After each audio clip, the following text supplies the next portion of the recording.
বাংলাদেশ জাতীয় ক্রিকেট দলের সাবেক অধিনায়ক এবং ক্রিকেটার মাহমুদুল্লাহ রিয়াদ এই মুহূর্তে এসেছেন আফতাবনগরের যে ত্রাণ সংগ্রহ কার্যক্রম চলছে আসুন্নাহ ফাউন্ডেশনে, সেই আসুন্নাহ ফাউন্ডেশনের ত্রাণ সংগ্রহ কার্যক্রম পরিদর্শন করতে এসেছেন। এই মুহূর্তে তিনি যে ত্রাণ সংগ্রহর যে প্যান্ডেলটি রয়েছে, যে জায়গায় মূলত ত্রাণ সংগ্রহ করা হচ্ছে এবং প্যাকেটজাত করা হচ্ছে, সেই জায়গাটি তিনি পরিদর্শন করছেন এবং তিনি ঘুরে ঘুরে দেখছেন। তার সাথে রয়েছে যে আসুন্নাহ ফাউন্ডেশনের চেয়ারম্যান শায়েখ আহমদুল্লাহ এবং অন্যান্য যেসব আসুন্নাহ ফাউন্ডেশনের কর্মকর্তারা রয়েছেন, তারা সেখানে তার সঙ্গে রয়েছেন এবং তিনি প্রায় ঘন্টাখানেক হয়েছেন তিনি আসুন্নাহ ফাউন্ডেশনের এই স্থানটিতে এসেছেন এবং তিনি শুরুতে আসুন্নাহ ফাউন্ডেশনের যে মসজিদ কমপ্লেক্স সেটি পরিদর্শন করেছেন। এরপরে মসজিদ কমপ্লেক্স পরিদর্শন শেষে তিনি তার আগে তিনি এখানে নামাজ আদায় করেছেন। তারপরে এখন তিনি যে ত্রাণ সংগ্রহ কার্যক্রমের যে স্থানটি রয়েছে সেটি দেখছেন এবং তিনি কিন্তু হাত দিয়েও দেখছেন এবং যতটুকু শুনেছি তিনি এখানে এসেছেন এবং এই আসুন্নাহ ফাউন্ডেশনে তিনি কিছু আর্থিক এবং যেভাবেই হোক ত্রাণ কার্যক্রমে তিনি অংশগ্রহণ করবেন এবং কিছু সহায়তা দিবেন এমনও শুনেছি। তো সব মিলিয়ে আমাদের সাথে কথা বলবেন, মিডিয়ার সাথে কথা বলবেন এমনটিও জানতে পেরেছি। কথা বললে তিনি কি পরিমাণ অংশগ্রহণ করছেন বা সহায়তা করছেন সেটি নিশ্চয়ই আমরা দর্শকদের জানাতে পারবো। এখনো তিনি এই যে ত্রাণ সংগ্রহের কার্যক্রম যে চলছে পুরো এলাকা জুড়ে এখানে তিনি পরিদর্শন করছেন এবং ঘুরে ঘুরে দেখছেন কি রকম কার্যক্রম হচ্ছে, কি কোন পদ্ধতিতে বা কিভাবে এখানে কার্যক্রম চলছে, ত্রাণ সংগ্রহের মধ্যে কি কি রয়েছে, কি প্রোডাক্ট কোন পণ্যগুলো ত্রাণ হিসেবে দেওয়া হচ্ছে, সেসব বিষয়গুলো তিনি দেখছেন। আমরা দেখেছিলাম যে তিনি হাত দিয়ে কিন্তু দেখছেন যে কোনটা কেমন।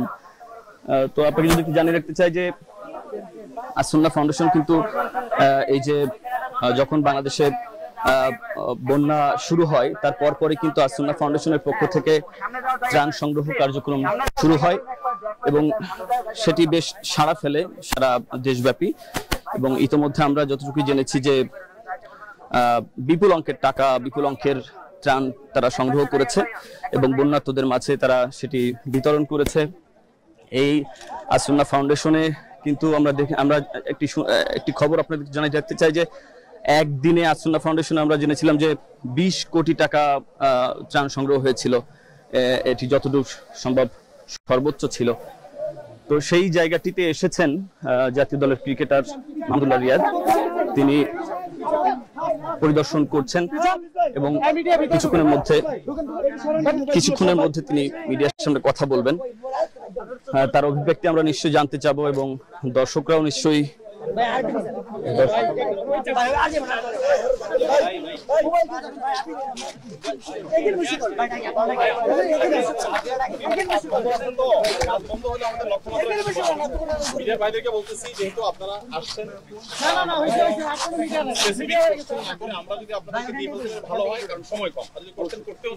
খুবই সিম্পল, সাথে সাথে আমরা শেষ করতে হবে, কারণ আপনারা জানেন কাজ থেমে আছে। আমাদের আজকের যে লক্ষ্যমাত্রা আছে স্পট থেকে আমরা যদি এখানে সময় নষ্ট করি তাহলে কাজগুলো থেমে যাবে এবং সেখানে আমরা মাল পৌঁছাতে পারবো না। আমরা একটু শুরু করি। আমরা এখনই একটু জানতে চাইবো যে এখানে মাহমুদুল্লাহ রিয়াদ আছেন এবং আসুন্নাহ ফাউন্ডেশন চেয়ারম্যান শায়েখ আহমদুল্লাহ আছেন, তাদের সাথে আমরা একটু সরাসরি যুক্ত হব। আমরা কি আগে অতিথি নাকি স্ট্রাইক স্যার? হ্যাঁ, জি জি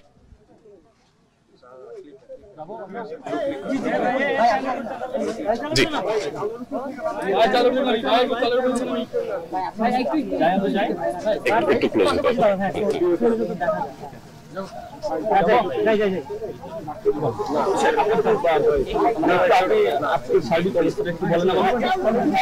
হতে এসেছে সব মিলিয়ে এখন পর্যন্ত আপডেটটা একটু জানাবেন। ধন্যবাদ।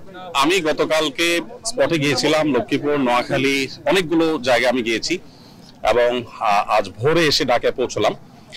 লক্ষ্মীপুর, নোয়াখালীতে নতুন করে বন্যার পানি অনেক বেশি ছড়িয়েছে এবং অনেকগুলো ইউনিয়ন একেবারে অলমোস্ট পানির নিচে। আমি এমনও হয়েছে যে বড় চাকার ট্রাক্টরে করে 1 ঘন্টা বা আধা ঘন্টা 1 ঘন্টা এরকম সময় মুভ করার পর আবার নৌকায় করে এরকম সেম আধা ঘন্টা 1 ঘন্টা আমরা মুভ করার চেষ্টা করেছি। 2 দফা আমি গিয়েছি এর মধ্যে, গত 4 দিনের মধ্যে ভেতরে গিয়ে আমরা দেখার চেষ্টা করেছি। সত্যি বলতে এইরকম ভয়াবহ বন্যা আমি অনেক বৃদ্ধ মানুষকে জিজ্ঞাসা করেছি যে আপনি দেখেছেন কিনা। আমাকে একাধিক মানুষ বলেছেন যে আমার পুরো জীবনে আমি এরকম ভয়াবহতা দেখি নাই। অর্থাৎ ঢাকায় আমরা যারা আছি তারা অনেকে হয়তো কল্পনা করতে পারবো যে ভয়াবহতা কোন পর্যায়ে। ফেনীতে তো ছাগলনাইয়া, পরশুরাম ওই দিকে কোনো মানুষই যেতে পারছে না। আমি 2 জন ভদ্র মহিলাকে আমার বোটে তুলে নিয়েছিলাম, তারা গলা পানি দিয়ে যাচ্ছিলেন। তাদেরকে ডেকে তুলে আমি বললাম যে আপনাদের অবস্থা দেখে মনে হচ্ছে আপনারা অনেক কাহিল এবং হাঁটছেন অনেক সময় ধরে। আমাদের বোট থেকে কিছু মানুষ নামিয়ে তাদেরকে তুললাম, বললাম যে আপনাদের সমস্যা কি। বললেন যে আমার মা, ওনারা পরশুরাম বা ছাগলনাইয়ার মানুষ, বললেন যে আমার মা গত 5 দিন যাবত তার কোনো নিউজ পাচ্ছি না। আমরা ভাই বোন ঢাকা থেকে আসছি, মহিপালে একটা হোটেলে উঠেছি, প্রতিদিন সকালে আমরা পানি দিয়ে হাঁটি, আবার দুপুরের পর আমরা ব্যাক করি, ওইদিকে যেতে পারি না, এমন ভয়াবহ অবস্থা।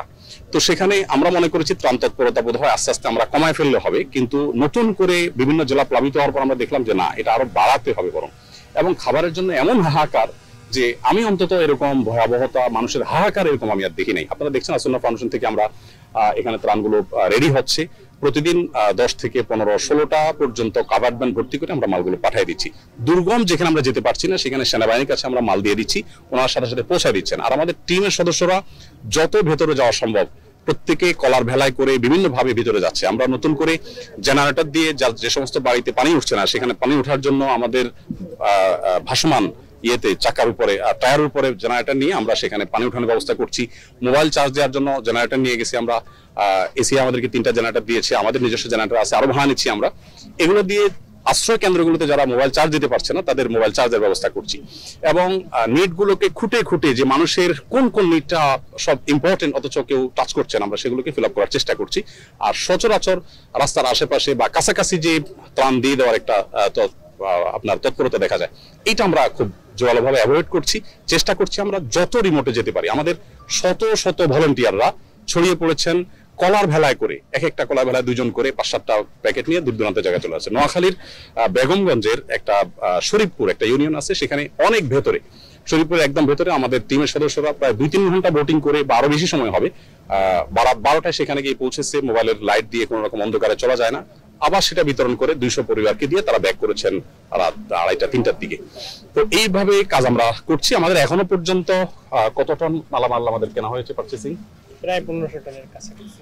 প্রায় 1500 টনের কাছাকাছি মালামাল আমাদের কেনা হয়েছে। আর আমাদের যে 10-25 কেজি করে চাল আমরা দিব, ওইটা তো এখনো আসে নাই। না, ওটা আসে না, ওইটা সামনের সপ্তাহে। তার মানে ওইটা সহ যদি হয় তাহলে আমাদের এখন 2500 টনেরও বেশি মালামাল আমাদের পারচেস ধরতে পারেন যে হয়ে গেছে, কারণ চালেরটা অর্ডার হয়ে গেছে, পেমেন্ট শুধু বাকি আছে হয়তো, আর বাকি এগুলো কেনা হয়ে গেছে।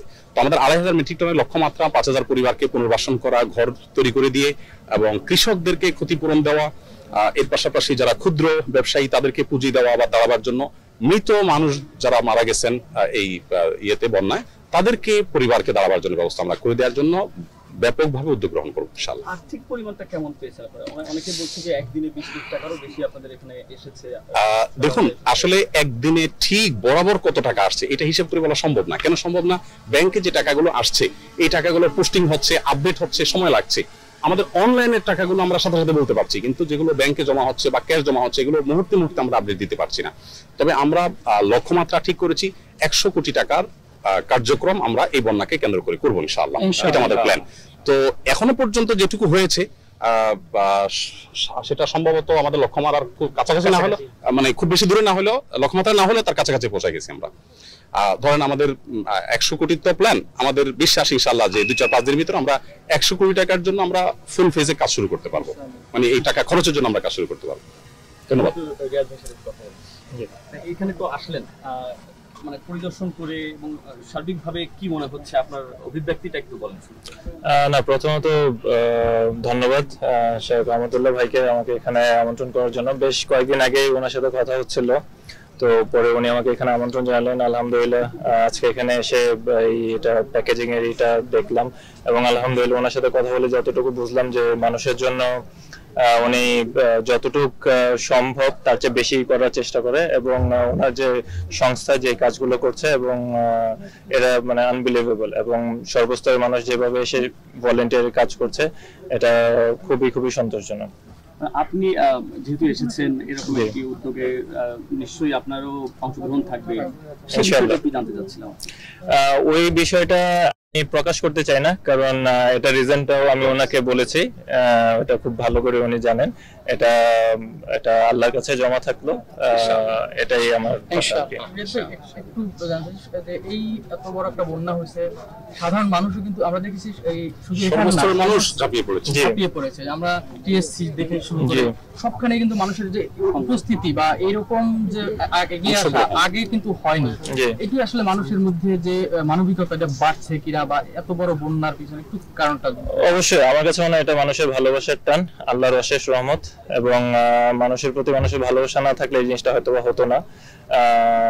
মানুষের প্রতি মানুষের যে টান, সেটা আমার ভাই হোক, আমার বোন হোক, আরেকজনের ভাই হোক, বোন হোক, সন্তান সন্ততি হোক, সবাই আমরা ফ্যামিলি। তো এই কারণে হয়তোবা এই জিনিসটা হচ্ছে, এবং এটা খুবই ইতিবাচক একটা দিক। সর্বোপরি এটা আল্লাহর অশেষ রহমত। এখানে আরেকটু কমপ্লিমেন্ট আছে যে আমরা দেখেছি সারা দেশব্যাপী তো সংগ্রহ হচ্ছে, বিভিন্ন ভাবে অংশগ্রহণ করছে অনেকেই, কিন্তু আমার কাছে যতটুকু মনে হয়েছে যে আসনা ফাউন্ডেশন এটা সব থেকে বৃহৎ পরিসরে হচ্ছে এবং সর্বোচ্চ সংগ্রহ হচ্ছে বলে মনে হয়েছে। এইখানে আস্থার কোনো মানে জায়গাটা তৈরি হয়েছে কিনা, আলাদা কোনো আস্থার জায়গা তৈরি হয়েছে কিনা, এটা এক কথায় মানে বলা যায়, কারণ যদি মানুষের আস্থাটা যদি ওই পর্যায়ে না থাকতো তাহলে হয়তোবা এরকম ফান্ড হয়তো রেজ করাটাও কঠিন হয়ে যেত। আমি আবারও বলছি, এটা আল্লাহর অশেষ রহমত এবং এটা মানুষের আস্থার একটা প্রতিদানও বলতে পারেন। যেহেতু এখানে আসছে একটু ক্রিকেট নিয়ে যদি জানতে ছোট্ট করে। ক্রিকেট নিয়ে কোনো কোশ্চেন? Thank you. আমরা শেষ করতে আচ্ছা, সেকেন্ড টেস্ট, প্রথম টেস্টে প্রথমত যে খুবই খুশি বাংলাদেশের রেজাল্ট নিয়ে, কারণ আলহামদুলিল্লাহ কনভিনসিংলি ম্যাচটা জিতেছে, এবং টিমের সবাই যখন ভালো খেলে এটা নিজের মনের ভিতরে এক ধরনের একটা খুশি কাজ করে, এবং আই হোপ ইনশাআল্লাহ বাংলাদেশ সেকেন্ড টেস্টও জিতবে, এবং ইনশাআল্লাহ will get a very good result ইনশাআল্লাহ।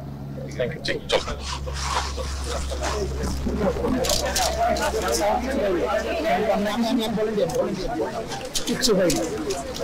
তাইলে